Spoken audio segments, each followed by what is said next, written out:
Today, I'm going to show you how to make the softest, fluffiest sandwich bread using 100% fresh milled flour, perfect for everything from your morning toast to your favorite sandwich. Hey, I'm Ashley and welcome to Fresh Flour Living.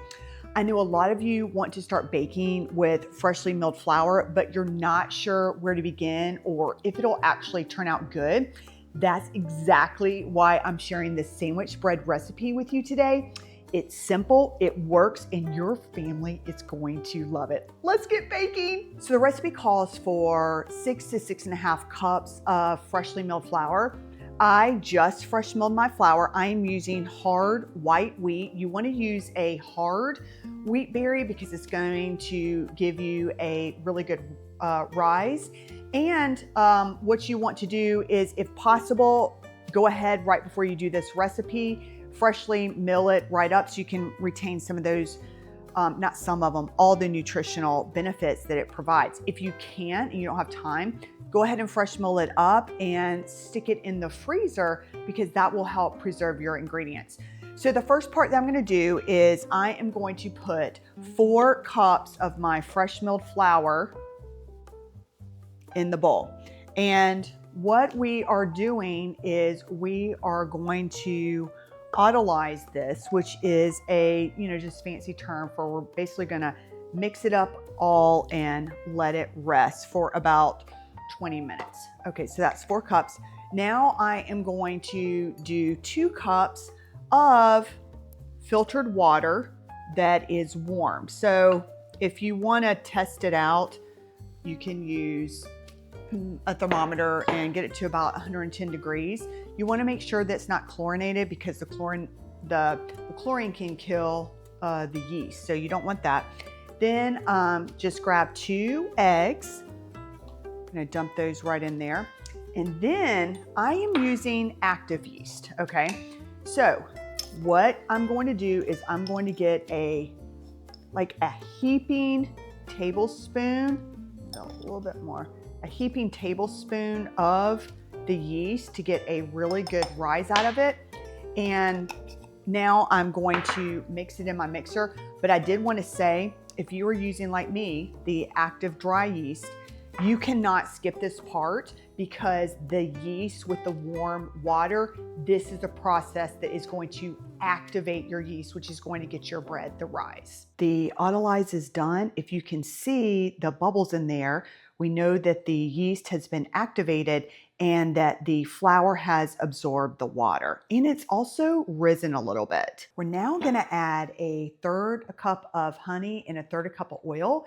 And what I like to do is I like to put the oil in first so that my honey just slides out of the container. It just makes it less of a mess. Okay, and then what I am going to do is we are going to do 2 teaspoons of salt. I love the real Redmond salt because it has all the minerals in the salt, so they're not stripped out.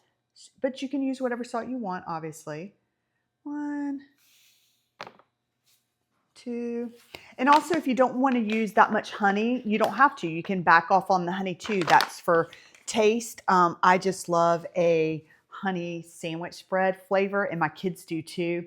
So that's why I put it in there. Now, what I'm definitely going to do is I'm going to go ahead and add in, so we've already got 4 cups of flour, so I'm going to go ahead and sprinkle in another cup of flour. So that's going to make it 5 cups, okay? And then I am going to begin mixing it. And as I am mixing it, I am waiting for the dough to pull away from the sides. So as it's mixing, you're watching the dough, and you can add in a 1/2 cup of flour at a time to get the consistency that you want. See how the dough is pulling away from the sides of the bowl? That is what you want. And then you want to knead for 20 minutes. All right, so I'm going to pull the dough out. I'm going to do the window pane test. Stretch it to a thin spot. Hold it up against the light. If you can see light come through and it doesn't break, like right there, and it doesn't break, then you know that your gluten, ha ha, yay. You see that? Isn't that beautiful? All right, so now we know that the dough is ready. Time to shape our dough. So I'm going to take it out of the bowl, all out there. And we are going to put it on a clean counter surface. And I did want to make a note that you want your dough to be kind of sticky, like a little bit tacky. So now I have a big thing of dough. So what I'm going to do is I am going to use my dough scraper, and I am just going to divide the dough in half. And I just kind of eyeball it. If you want to get out your scale, you can totally do it. But this is just for my family. And then I'm actually going to make an extra loaf for my dentist, the dental hygienist. She cleaned my teeth and she wants some bread. Anyways, okay, so I've got it into 2 different loaves. And so I got a ball. And so this is where we are going to shape it to put it in our pan. So I like to do what's called the jelly method rolled. So you can either do it with your hands. If you have a roller, you could also use your tools to roll it out. It's not necessary. You use what you have, or if you see something you like, you can treat yourself. It's just whatever. You know, you don't have to have everything to make yourself a nice loaf of bread. Okay. So, and by the way, there are tons of different ways that you can shape your loaf. I love to, experiment with some, and I like to mix it up. You can do the same one every time. It doesn't matter. The whole point of shaping our dough is that you want to create some tension in there so that it is going to give it a good rise. Okay, so this is a jelly roll method. So what I'm going to do is I am going to lift it up, pull it a little bit over halfway, and then pull it towards myself and then tuck it under. Okay, and then what you do, and you want it to stick a little bit to the counter so your dough's like a little bit tacky, because this is going to give it like a really good crumb, which is the interior of the loaf. And then what I'm going to do is I'm going to stretch it and roll it tight. Pull it towards me, roll it tight, pull it towards me, roll it tight, pull it towards me, roll it tight, pull it towards me. And then I love it. Just you get the nice little jelly roll. It reminds me of the 1980s, the jelly rolls that I had when I was a little kid. It was just, I don't know. Okay. So anyway, so you roll it, and then on the sides, we want to tuck the sides under. So I just kind of pull it in with my hands a little bit, tuck it in, and pull it over and tuck it under. And what I am doing is, this is called, again, shaping of the dough. And so you want to, and I roll it back and forth and roll it this way. And what I'm trying to do is, you want to make sure that you don't have any dents or anything on the sides, because it will make your loaf, look a little lumpy, which I have a funny story to say. I got invited to just a little neighborhood get together, and I wanted to make a nice, loaf of bread. It was a sourdough boule, and I was in a hurry. I had my nephew over. I was watching him doing the bread. So I was just shaping it real quick, and it was lumpy. Okay. So I was lesson learned. So now I'm okay, I need to take that extra time to do it. Okay. And so then I like to 1, 2, 3, just to make sure that I get all those air bubbles out. And then what I do is I take my cast iron pan. It is already oiled up really well. I love cast iron pans. They last forever. And not only that, but it's going to cook things evenly. I have, I've got the glass loaves, the glass pans. I don't like those because the bottoms of my pans, the bottom of my loaves burnt because, the heat wasn't distributed evenly. But you use what you have. But I love these cast iron pans for these loaves. And then what I'm going to do, you see how it's like that? So what I'm going to do is I'm going to press it down so that it is going to fill the whole pan. Press, press, press, press, press. Okay, it's time to shape the next dough. So again, you can either press it out with your hands, or if you have like a little rolling pin, you can use your rolling pin. It's just however you want to do it. But basically what you want to do is you want to get it into a rectangular shape as best you can, okay? And you can even have your pan lined up here so that you can kind of get an idea of the size of your loaf. You know, that can be helpful too. So again, you can shape this however you would like. I am doing the jelly roll method, so I'm pulling it over more than halfway, and then I'm going to pull it over towards me, tuck it in, and then I'm going to do it long ways. And what I'm going to do is I am going to pull and roll tight. Pull, stretch, and roll tight. Stretch, roll tight. Stretch, and roll tight. Stretch, and roll tight. Stretch, and roll tight. Okay, and then you get that jelly roll look. And then what you're going to do is, see how this one's sticking out? I need to tuck that under, tuck this under. Just really just keep on shaping it. And then see, I don't like all these little grooves because I don't want my bread to look really lumpy. So what I do is I just kind of roll it out.